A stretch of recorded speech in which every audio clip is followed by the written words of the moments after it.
Muzaffarpur shelter home case से जुड़ी हुई, जहां दिल्ली की साकेत कोर्ट में आज समाअत नहीं हो सकी। केस की समाअत कर रहे जज छुट्टी पर हैं। अब 28 जनवरी को समाअत होगी।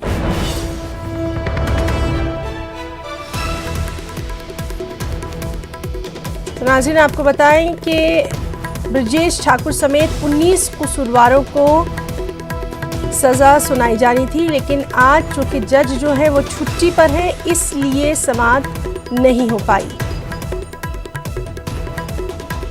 Muzaffarpur shelter home case Delhi की साकेत कोर्ट में आज समाअत नहीं हो पाई है। केस की समाअत कर रहे जज छुट्टी पर है।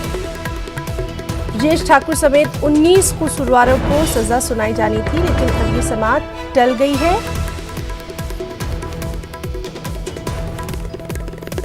क्योंकि जज जो है वो छुट्टी पर है।